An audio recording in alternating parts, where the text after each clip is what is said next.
2017 CF 15684, State v. Nelson, back from our recess. Ms. Simmons, is defense ready to proceed? Yes, sir. Are you going to proceed with recross? Yes. All right. Mr. Nelson, you ready? Yes, sir. Mr. Nunley, State? Yes, Judge. Doctor, you ready? Yes, sir. All right, let's please bring in the jury. Ms. Simmons, does the defense acknowledge the jury? Yes, Your Honor. Mr. Nelson? Yes, Your Honor. Mr. Nunley, State? Yes, Judge. All right, Ms. Simmons, recross. Thank you, Your Honor. Okay, doctor, you mentioned mixed personality disorder as your diagnosis, Yes. but that's not a specific diagnosis in the DSM-5, is that correct? Right. It's more of an unspecified NOS thing that you mentioned yesterday and earlier this morning. Other specified, right, other specified personality disorder, and then you just say mixed is the instruction in the manual to indicate if it's a mixed personality disorder. But in this case, that's because Mr. Nelson doesn't meet the diagnostic criteria for any one specific personality disorder. That is my opinion, yes. Okay. And you mentioned that it's your opinion that he also doesn't suffer from post-traumatic stress disorder. Yes. And that could apply to several different types of stressors. Post-traumatic stress disorder? Right, like it could be due to a traumatic event to yourself, witnessing to someone else, or even hearing about it happening to a family member or someone close to you. Yes. Okay, and the symptoms include marked alteration in arousal and reactivity that include irritable behavior and angry outbursts, Yes. reckless or self-destructive behavior, Yes. hypervigilance, Yes. exaggerated startle response, Correct. problems with concentration, Yes. and sleep disturbance. Yes. But again, you didn't ask specific questions about symptoms. You just asked, tell me about your symptoms. Yes. I have nothing further. Thank you. Redirect.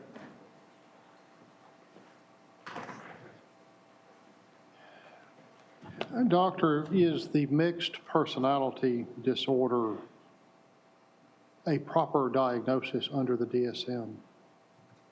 Yeah, it's not called mixed per se. It's called other specified personality disorder, and then you describe it as mixed. And that is included within the Example. DSM? It's included within the DSM. It's actually the example, mixed personality disorder, when you use other personality disorder, other specified personality disorder. Okay, and other specified personality disorder is the technical term contained in the Diagnostic and Statistical Manual?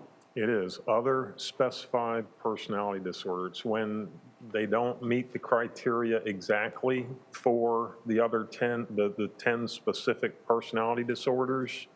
And your last category, your second to last category is other specified personality disorder. The clinician is saying he doesn't meet these other individual 10 personality disorders specifically, but he has a personality disorder.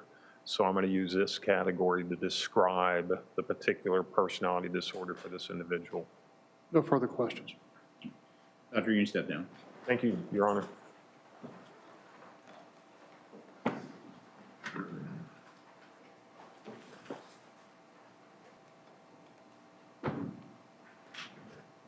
Mr. Nunley, Second floor rests. could counsel approach?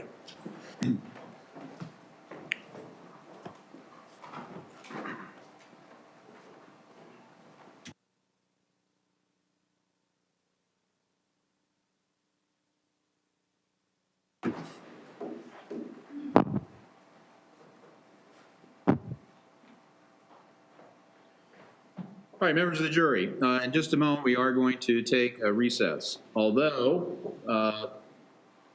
the state has now rested its rebuttal case, you are still under all the court's instructions, including but not limited to the instruction not to discuss this case amongst yourselves or anyone else. Continue to be under all the other court's instructions, including but not limited to the instruction not to do any research, listen to the media reports, do online research, or any of that.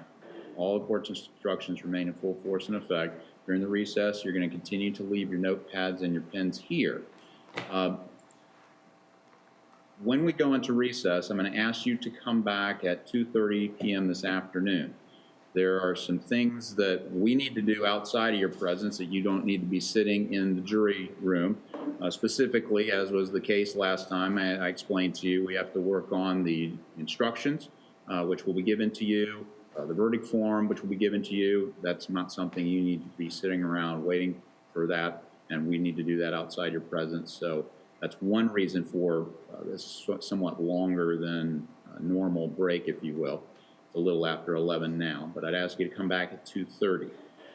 At 2:30, if we don't bring you in immediately, again, I just ask that you be patient with us because that means we're still working on some things and still trying to get to a place where I can give you more, make a definitive decision as to what we are going to do today.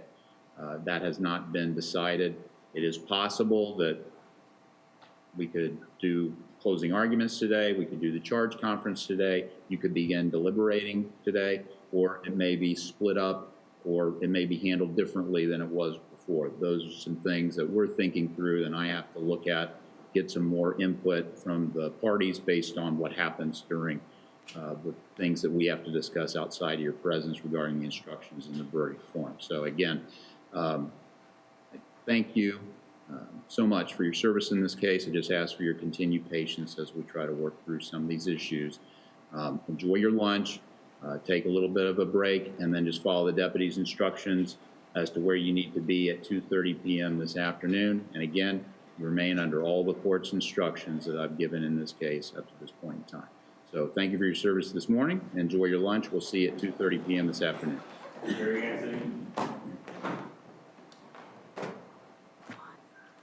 All right, was provided this sort of a marked up version of 7.11, and what I have has some blue highlighting on it, has some strike-throughs on it that are highlighted, and then has some yellow highlighting on it. So Ms. Simmons, was this from the defense? I just need an explanation of the color code and the, Yes, Judge, to the extent they're different and mean something different. yes, Ms. Green verdict sent us a copy with yellow highlighting, which is things that they wanted to address. Okay. The blue highlighting are proposed instructions that we already filed motions for that I just put in where they would belong.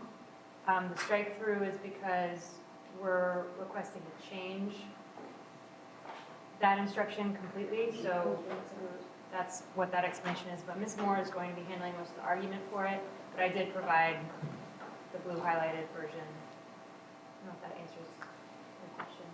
So the blue highlighting is what the defense is requesting, Yes. and the yellow highlighting is what the state's requesting.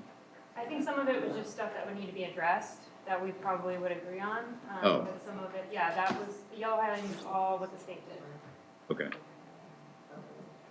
You know, because there's paragraphs in weighing the evidence that we can probably agree to take out at this point and things like that that aren't necessarily disagreements.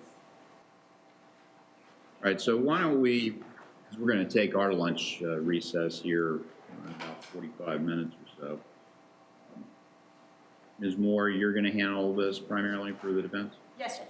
And then who's going to handle responding for the state? Madeline? Okay. All right, so why don't we just start from the top and just go through what I'm looking at is the blue highlighting. Does the state have the blue highlighting as well? Yes, Judge. Okay.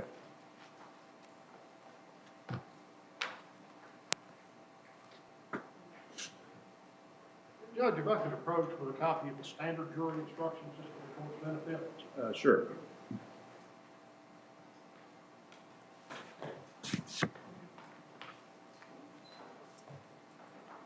You have a copy for the defense?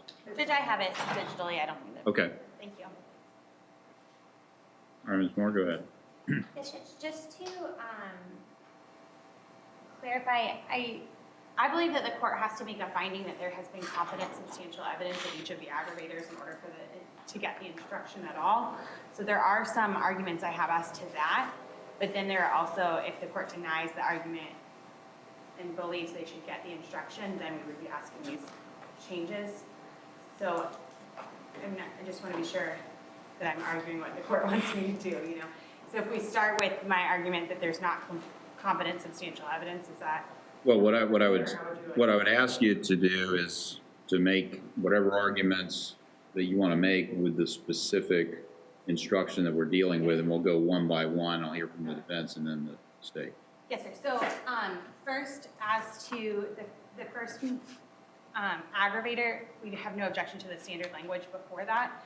The first aggravator that's listed is that Scott Nelson was previously convicted of a felony,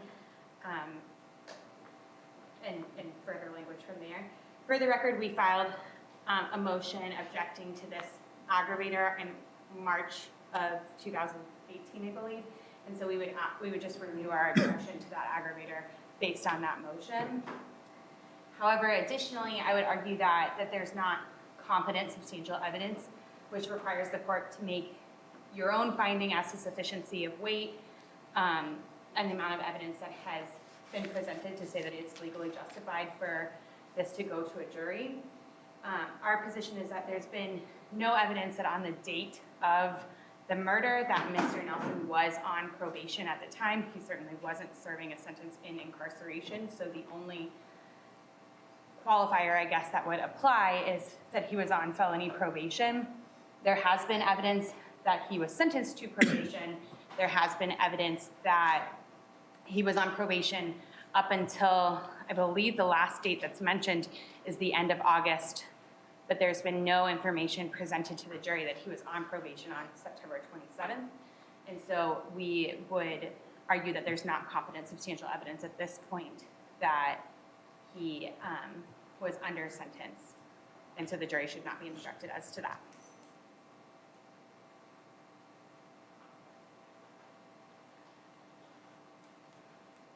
Mr. Nolan. The judgment and sentence, which is in evidence without objection, sets out the term of incarceration that the defendant was to serve, and also indicates that he was to be on probation for 5 years following release. If you do the math, the defendant was clearly on probation September 27th of 2017. He had been released 4 months previously. He had 5 years of probation to serve, and he obviously did not do it. He further had the testimony from the defendant himself that he was on probation at the time of the murder. Now, as to the jury instruction, there is blue highlighting that adds a phrase after the word probation. The state would suggest we should use the standard jury instruction. It is what the state proposed with respect to this aggravating factor. There is clearly evidence, certainly enough to go to the jury on this aggravator. Okay, and with respect to the language requested by the defense at the time of the offense, what's the state's objection to that other than it's not the same language used in the standard instruction? That is it, Your Honor. It is not the standard instruction. There is no necessity, no basis, no rationale for changing the standard, which has been promulgated by the Supreme Court. And in the absence of any justification at all for making a change, we should not do so. Is it an incorrect statement of the law? No, it is not an incorrect statement of the law. It is an unnecessary statement. It is not called for and not necessary to avoid confusing the jury in this context. So you believe adding this language would confuse the jury? I believe adding the language is unnecessary because the standard is adequate. There is no basis under the rule to modify the standard jury instruction. In terms of the case law, this mitigating factor, doesn't it require the state to prove that Mr. Nelson was on probation on the date that the first-degree murder occurred? I believe that is correct. Okay. So for example, if his felony probation terminated, it was undisputed the day before, this, as a matter of law, this mitigating factor would not be permissible. But that's not the circumstance we have here, Judge. No, I know, but I'm just saying, I'm just trying to understand what this language means is not just someone who was on felony probation at any time in the past but at the time of the offense. That is correct, Judge, but again, the standard jury instruction has been promulgated by the Supreme Court. There is no basis, need, or necessity to add to it. All right. Ms. Moore, reply. Yes, Judge, just briefly that I would argue that in similar circumstances, case law has found in such, like PRR, for example, that the judgment and sentence isn't sufficient to establish the time frame that is necessary. So the judgment and sentence shows that he was sentenced to a period of time in incarceration followed by probation. However, there's nothing that in the record that indicates what his release date was, so there's nothing to indicate what the start of his probation time was. And so it's our position that there is not sufficient evidence. As to the instruction... Ms. Moore, let's step back a moment. Isn't there testimony beyond the judgment and sentence from various witnesses, including but not limited to your client, as to when he was released from federal custody and started his probation? Judge, I believe that Mr. Nelson may have mentioned his release dates. I cannot be certain as to which date he released specifically. I was questioning and not taking notes, so I apologize. But viewing, I mean, since this is a legal argument, you're asking the court to just completely exclude this aggravating factor as a matter of law. That means, similar to a JOA, it would be legally impermissible for the jury to find that the state proved this aggravating factor beyond a reasonable doubt. Viewing all the evidence in the light most favorable to the state, isn't there evidence where the jury could find beyond a reasonable doubt that Mr. Nelson was on probation for a felony at the time he committed first-degree murder in this case? Judge, I believe if you used the standard in the light most favorable to the state, that would be correct. However, I don't believe that's the standard that's appropriate at this point. I believe the standard is for the court to find if there's competent substantial evidence, and that requires the court to make an independent finding of the evidence yourself to judge the credibility and weight and evidence that's been presented. And so it's our position at this point that that has not been done. What's your authority for that argument? Judge, That the court at this juncture can weigh the evidence? Well, because the language that they specifically use is competent substantial evidence in the case law. Okay. And that there is a case that I provided to the court that I cited in my motion that talks about what competent substantial evidence is. And it says that such evidence of character, weight, or amount as to legally justify judicial action, greater amount of credible evidence supports one side of an issue rather than the other. I believe that based on that language, it requires the court to judge credibility and to make an independent decision.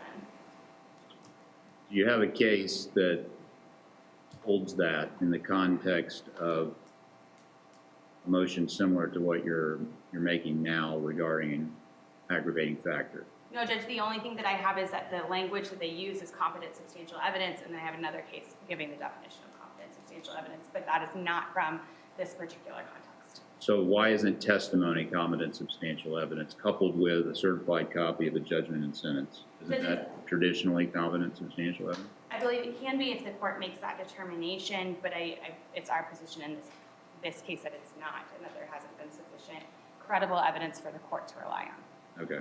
And then what's your reply to Mr. Nunnally's argument regarding this requested highlighted language? The highlighted language we believe is appropriate because the standard instruction is confusing to the jury. As the court noted, the law and case law is very clear that it doesn't matter if he was on probation the day before. It has to be very clear that he was on probation on the date of the offense. All right, Ms. Moore. I'm going to reject the defense request that this aggravating factor not be presented to the jury at all.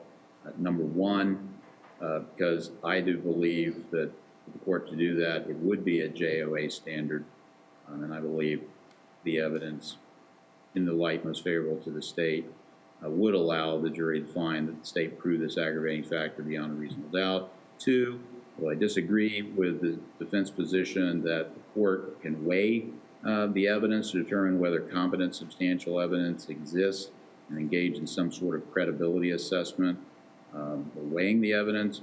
I disagree with that. No, I don't think that's the law that's applicable. To the extent it is, I do find there's competent substantial evidence to support giving this aggravating factor. However, I agree with the defense. The fact that it's a standard instruction, as the appellate courts constantly remind trial judges, does not mean that those are legally correct. Even though they are the starting point, the case law is clear that that is not dispositive. The fact it's been proved by the Florida Supreme Court does not mean that these are immune from challenge. And so when deviating from the standard, it's whether it is supported by the evidence, an accurate statement of the law, whether the standard is adequate, and whether there's a risk of confusion if the instruction is given, or whether it makes the instruction less confusing. I agree, weighing all those factors, with the defense argument that this language at the time of the defense is necessary to avoid confusion, because I believe it's an accurate statement of the law. It specifies the date on which the felony probation had to be in place. I don't believe the standard instruction is adequate, and I agree with the defense that it's less likely the jury would be confused by adding this language as opposed to omitting it.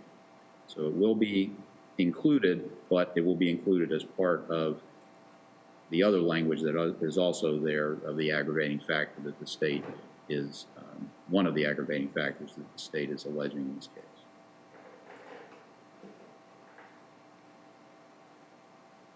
All right, Ms. Moore, next. Yes, Judge, the next aggravator is the prior violent felony aggravator from 921-1416B. I would start by renewing our previous motion regarding the unconstitutionality of this aggravator and move to strike based on that. I'm sorry, Ms. Moore, you had mentioned that previously. Yes. I know we had hearings on several motions. I know I entered orders. Are all of these motions you're making, have they already been? Yes, sir. Okay, is there anything new that has occurred, any new legal authority other than the one case that you provided the other day? No. Okay, so I'll deny the motions to reconsider the court's prior rulings. Okay. As to the prior violent felony, it's our position at this point that the state has not provided competent substantial evidence of a prior violent felony. In this case, I provided to the court a number of cases about prior violent felony when I filed my motion regarding the special jury instructions that are pertinent to this argument. In Mann versus State, which is a Supreme Court decision, or Florida Supreme Court decision, the Florida Supreme Court makes clear that not all robberies are prior violent felonies.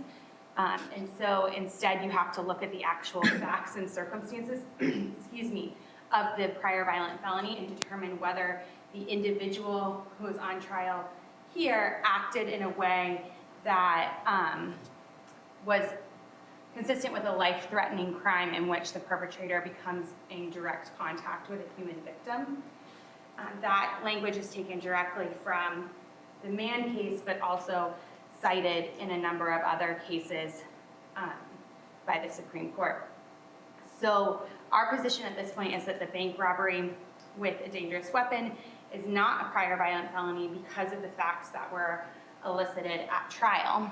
At trial, we had 2 witnesses that testified, and those 2 witnesses indicated that Mr. Nelson never touched them, that he never physically hovered over or threatened them, that he was generally, I believe they used the word calm during the interaction, and that ultimately the police officer witness testified that there was no firearm found and that the bomb that they found was essentially trash from where Mr. Nelson was living that was put into a briefcase. So based on the actual facts that were presented, I don't believe that the state has met the requirement that it was a life-threatening crime in which the perpetrator or Mr. Nelson came in direct contact with human life. So I don't believe that at this point the crime of the bank robbery is sufficient to meet the prior violent felony aggravator. Mr. Nolly? Judge, first of all, the offense itself, bank robbery with a dangerous weapon, clearly indicates that a weapon that was dangerous was involved. The testimony was that Mr. Nelson handed a note to both of the bank employees separately that he was in close proximity to those bank employees and that threats of violence were made in connection with the robbery. While I agree this is not the sort of robbery where the defendant entered the bank and fired multiple gunshots into the ceiling, that is not the standard that is required. There were threats of violence made to the bank employees in order to separate them from the bank's money and put the bank's money in Mr. Nelson's possession.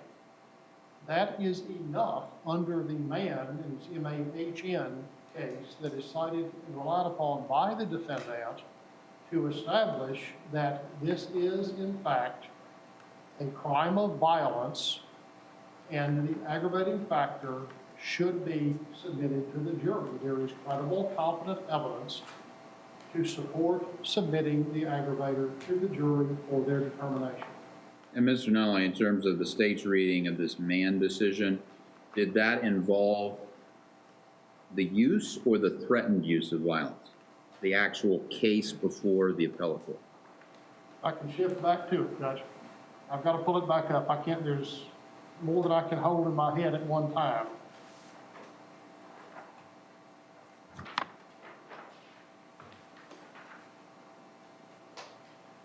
Your Honor, I can clarify that the prior violent felony in that case was a purse snatching in which the defendant, Mr. Mann, was the getaway driver in that case. Which on its face is distinguishable from this case.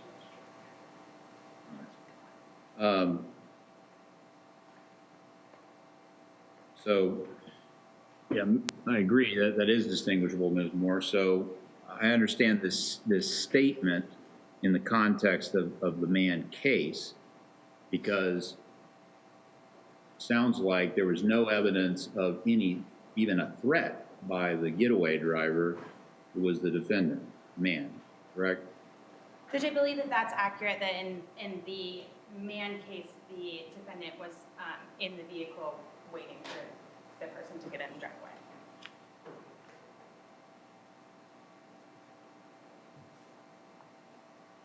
So, Ms. Moore, do you have a case that would address the court's question? The court's question would be, how would the threat of violence, the statutory language, how would that ever pass muster if there has to be direct contact with human life and a finding that it was, not threatened to be, but was life-threatening? Do you have a case that calls into question the validity of this threat of violence language in the statute? No, to be candid, I did a lot of research trying to find specific cases about threat of violence. I did a lot of research looking for cases when the weapon wasn't real, things like that to try to compare, and I could not find a specific case that was factually similar enough to answer that question. I believe that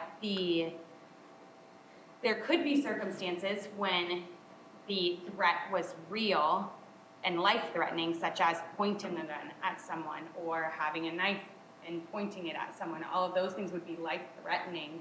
And would only be a threat rather than actually shooting someone or actually stabbing someone. So I do believe there are circumstances where that would be appropriate or apply.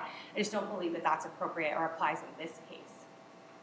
So, Ms. Moore, your argument is not that it's impermissible for our legislature to find that a felony involving the threat of violence, that's not impermissible for them to choose that to be an aggravating factor that would warrant a death penalty. I agree. I believe that the statute is clear that use of or threat is involved, and I believe that that's appropriate under the statute as written.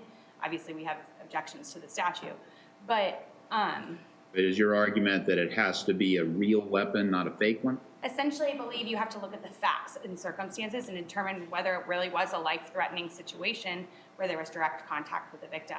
And in this case, it really wasn't a life-threatening situation, and so it shouldn't qualify. I believe that there are facts and circumstances when there could have been a real life-threatening situation, but that's not what happened here.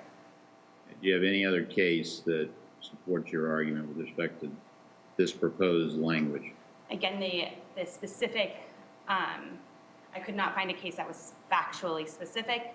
The Mann case, I believe, stands for the idea that you have to look at the individual's personal involvement and what the specific facts of that case were.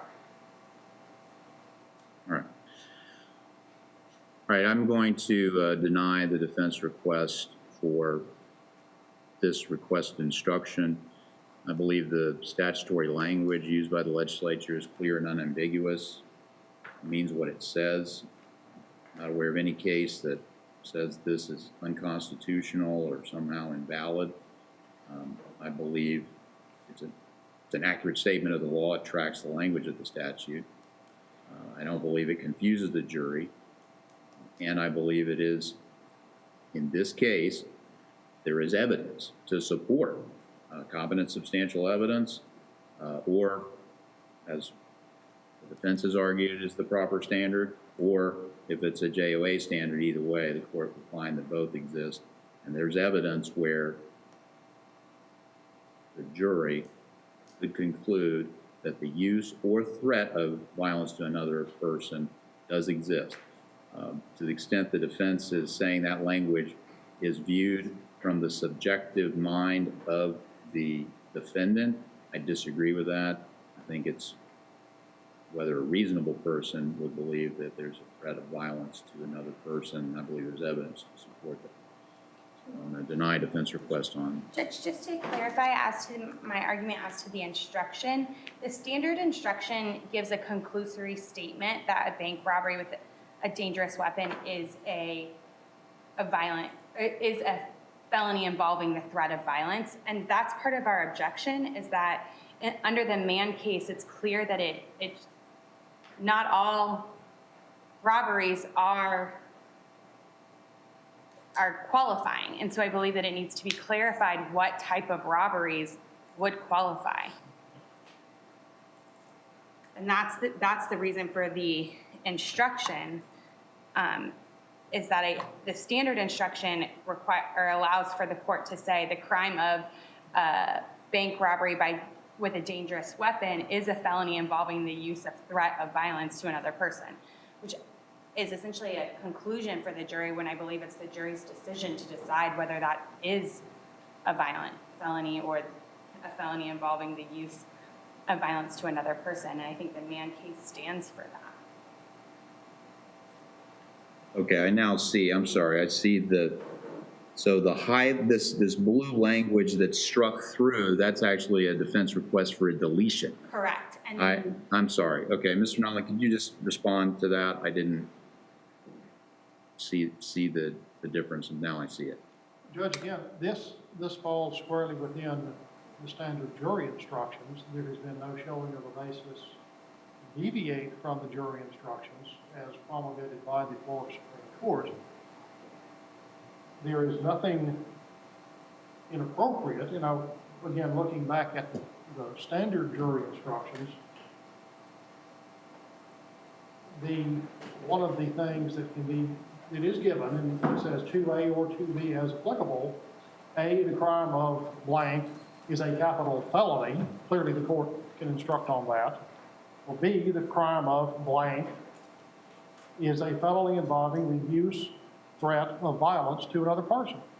That is appropriate for the court to instruct the jury on that. Otherwise, the jury is given no guidance whatsoever. They have something, simply have a fact sitting out there with no instruction on what to do with it.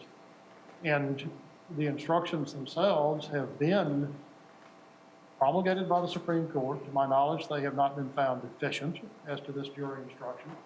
And there is no reason to deviate from the standard instruction.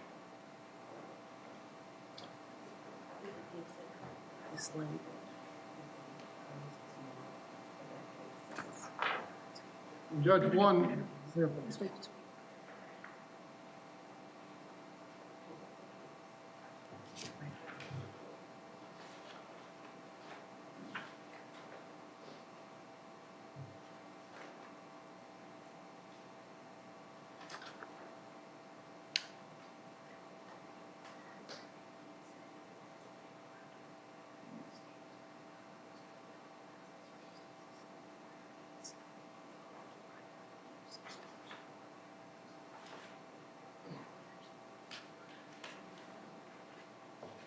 But Mr. Nolly, doesn't the case law require that the facts and circumstances of the particular, not the capital felony, because the language is different that the legislature has chosen.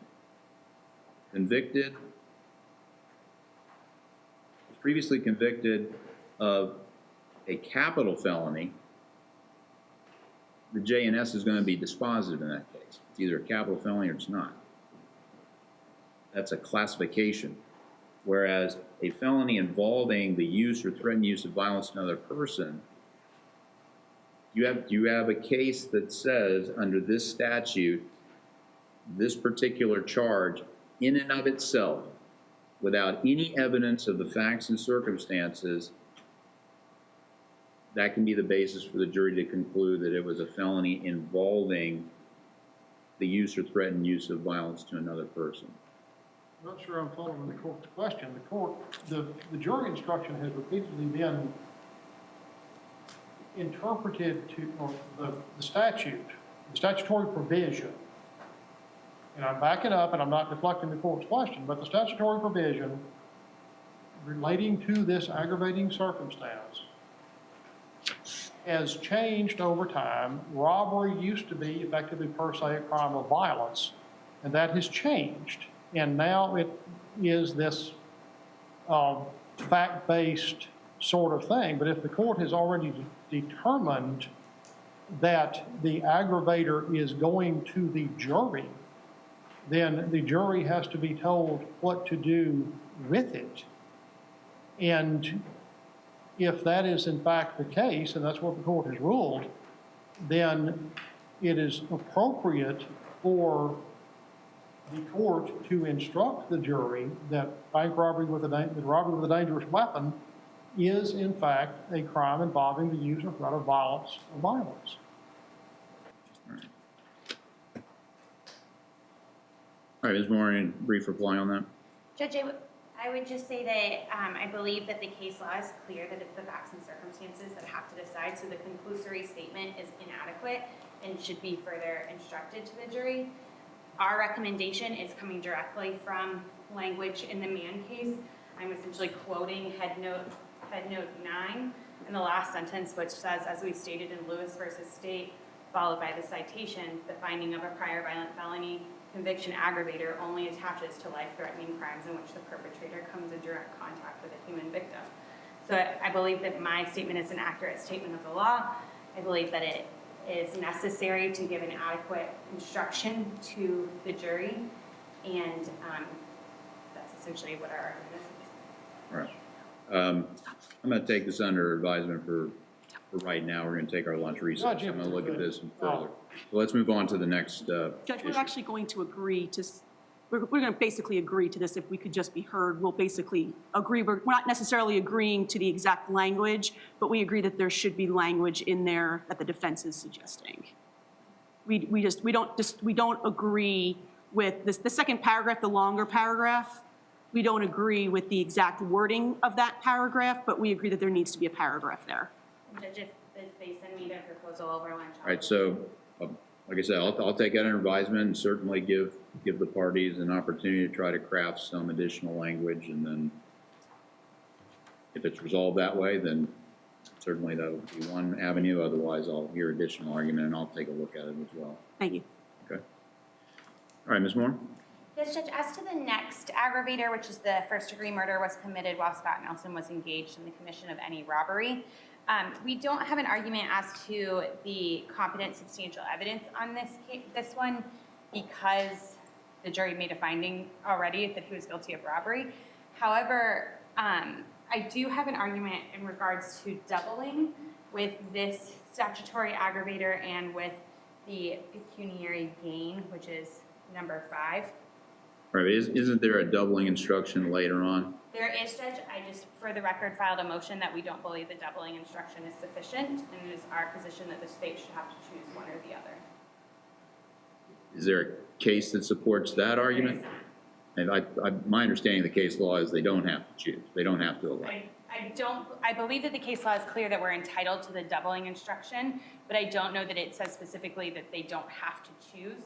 Our position is that the doubling instruction is insufficient because it essentially tells them to make 2 aggravators 1 aggravator, and then later in the instructions it goes on to say that this isn't a mathematical decision and it's not about adding up aggravators, and that essentially is confusing to the jury, that if in one instruction they're telling you to add or subtract and then later telling you it's not mathematical, that's inconsistent. And more clearly, the court should require them to choose. With respect to the election, your argument they have to elect, do you have any legal authority that supports that? I do not, Judge. Okay, so I'm going to reject that part of the defense argument. With respect to the language of the doubling, and we'll call it the doubling instruction that will be given, let's deal with that when we get to that. Yes, sir. So I have no further argument as to the aggravator number 3. Okay.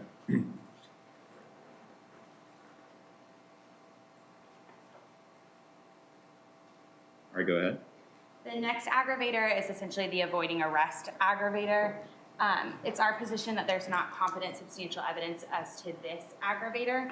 The only evidence that has been admitted as to this comes from the defendant's statement to law enforcement that was played for the jury. In that statement, he indicates that he realized I can't remember the exact wording, so I'm paraphrasing, but realized or decided she wasn't going to be a witness against him, so he went back and stabbed her and turned the knife, twisted the knife. That's the only evidence as to the aggravator at all. When Mr. Nelson testified during the guilt phase of the trial, he was asked about that and specifically said that wasn't true, that he was at that point lying or exaggerating, and therefore he didn't actually have that thought process or didn't actually do that. So because the only evidence is directly contradicted by other evidence, we don't believe there's competent substantial evidence. Further, his statement that on the stand that his recorded statement was a lie is supported by Dr. Stephanie, who is the medical examiner. Dr. Stephanie testified that there was no indication of any twisting, that all of the stab wounds were in and out directly. So that supports that Mr. Nelson was not telling the truth when he said, I went back and stabbed her and turned the knife so that she couldn't be a witness. So based on the combination of Dr. Stephanie's testimony and Mr. Nelson's statement that he lied when he said that previously, we don't believe that there's sufficient evidence. Further, the case law makes clear that for this aggravator to apply when it's not a law enforcement victim, that it has to be the sole or dominant motive to the murder, and that if it's only part of a premeditated plan to kill and take possessions, that's not sufficient. That language, that being only part of a premeditated plan and to kill and to take possessions, is from Zach versus State, which I previously provided to the court. So it's our position that the state has not proven that this is the sole or dominant motive, and that they really haven't established competent substantial evidence at all, because the only evidence is directly contradicted by Mr. Nelson himself as well as the medical examiner. Mr. Miller? If I could quote from the Florida Supreme Court, Your Honor, appellant's own statements establish a basis for the trial court to properly conclude that the defendant's predominant motive for murdering the Ocala convenience store clerk was to eliminate him as a witness. That is Remeta, R-E-M-E-T-A versus State. The citation is 522 Southern 2nd, 825 at 829. It is a Florida Supreme Court case from 1988. The law has not changed since then. The defendant's statements are enough to provide credible evidence to allow this aggravating factor to go to the jury. And Mr. Nolan, what's your response to this additional language proposed by the defense? That is, the defense is saying it shouldn't be given at all, but if it's given, add this blue highlighted underlined language, second paragraph there. It's not in the standard, Your Honor. The court is not required to instruct the jury on every decisional refinement, I believe is the term they use, of legal theories over time. I would suggest it's unnecessary in this case. Obviously, Ms. Fulford was not a law enforcement officer. It is an accurate statement. Yeah, I mean, It is or is not? it is an accurate. Okay. It's an accurate statement, and I don't know.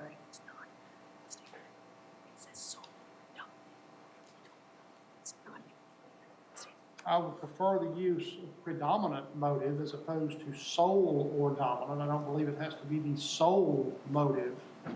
It is a motive, and under Remeta, a predominant motive certainly would be the preferable term. I think we could use that if they want that. Well, Mr. Nolan, I'm sorry to interrupt, but did you say that the case that you were citing earlier, did it use the term predominant or did it use the term sole or dominant? It used predominant. Predominant. And we would agree to the addition in blue with that language. Take out sole or dominant and replace it with predominant, and that would be fine. Okay. Can the state provide the citation to that case? I'm sorry? The citation, I think you said it was Renata. I don't have that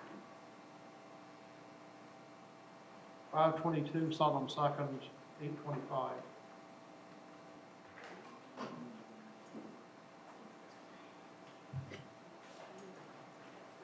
Judge, I just reviewed that briefly. I do believe that in the Remeta case, it uses the word predominant. I don't believe that's the specific holding of that. It just says that it was the predominant motive for murdering, and then it cites to the other cases. I would say that our sole or dominant is from the holding of Zach versus State, which is what we provided to the court before, and so we would prefer sole or dominant.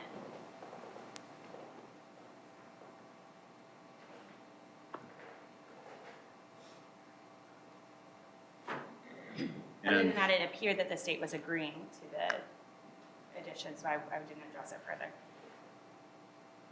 Well, my understanding of the state's position is they would agree to it if you replace sole or dominant with the word predominant. That's my understanding. Mr. Nolly, is that correct? Yes, Judge. And Mr. Nolly, the case that you're relying upon, do you have a copy of that case, or I do not, Your Honor. I can supply it after lunch. what's the citation? We're going to have it printed for you right now. Oh, thank you. All right. Ms. Moore, you said you had provided the case to me? Yes, I believe when I provided the stack of case law, Zach versus State would have been included in that. If it wasn't, then I probably have it printed now. 753 Southern 2nd, 9. Yes, Judge.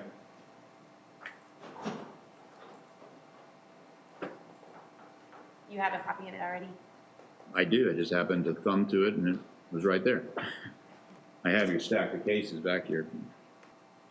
All right, so I'm going to review this Zach decision as well as the copy of the state's decision they're relying upon, and then I can make my ruling on that. With respect to the evidentiary argument by the defense, I'm going to reject that argument. Again, whether it's a JOA standard or a competent substantial evidence standard, either way, I do believe that the evidence is sufficient to go to the jury on this aggravating factor.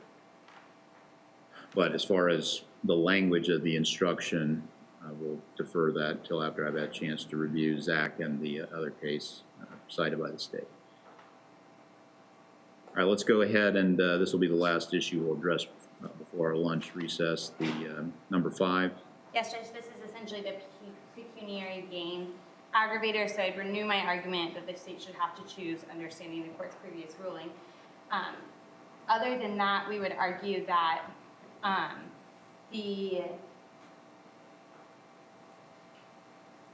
think that this is one similarly to the robbery where I don't have an argument that there's not competent substantial evidence, but I would argue that the instruction should be included, particularly because of the fact that the state is going forward or asking for both the aggravator regarding avoiding arrest and pecuniary gain.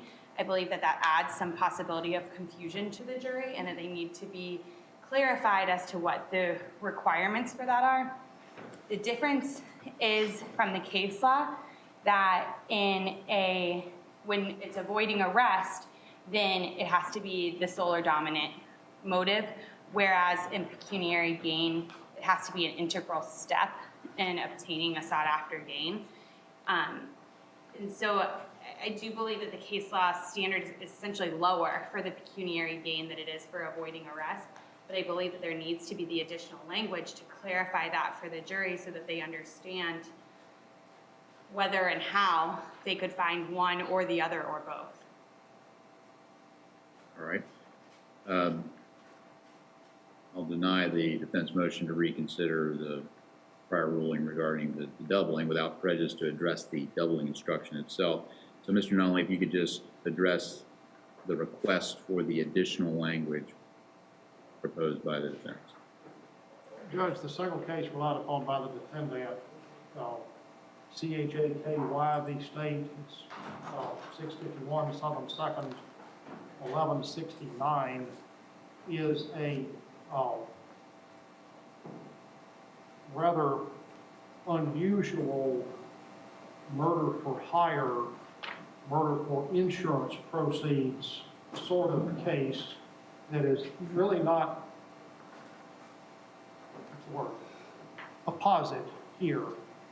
The standard and what that the state must prove, we will get this case to you very shortly, is Felony versus State, which is 660 Southern 2nd, 674 with a pinpoint site of 680.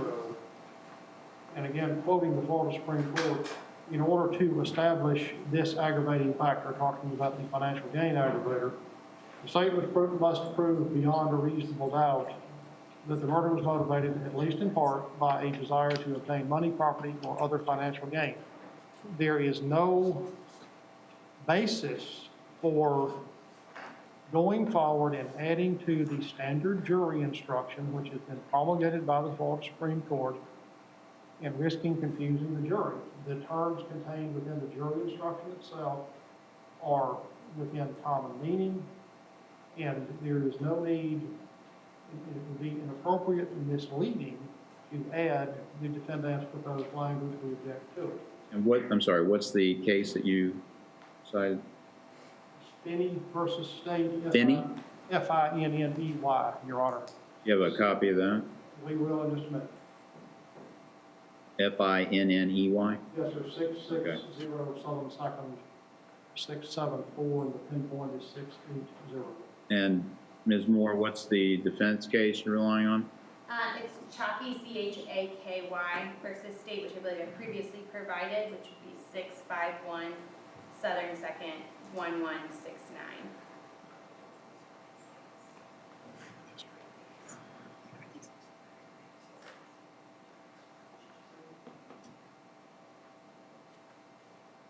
Phaky, Yes, sir.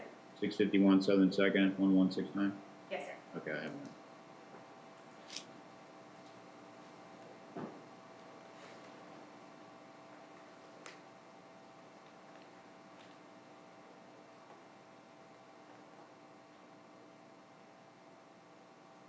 All right, does the state have the copies of the Finney case and then the other case the state was relying on with respect to the avoiding or preventing lawful arrest factor?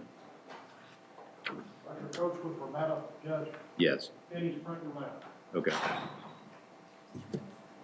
Thank you.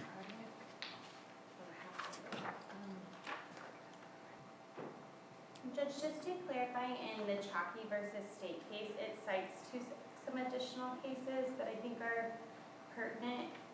I will make copies for the court, but the ones that we're referencing are cited, I believe, well, head note 5 maybe. Well, yeah, I'll review the case and, Okay. Hardwick and Prichard are the two cases that it cites too that we're also would rely on. okay. Just to clarify, those two cases that it cites too don't involve a murder for hire case. Okay. And Judge, Dr. Coach with Finney. Yes.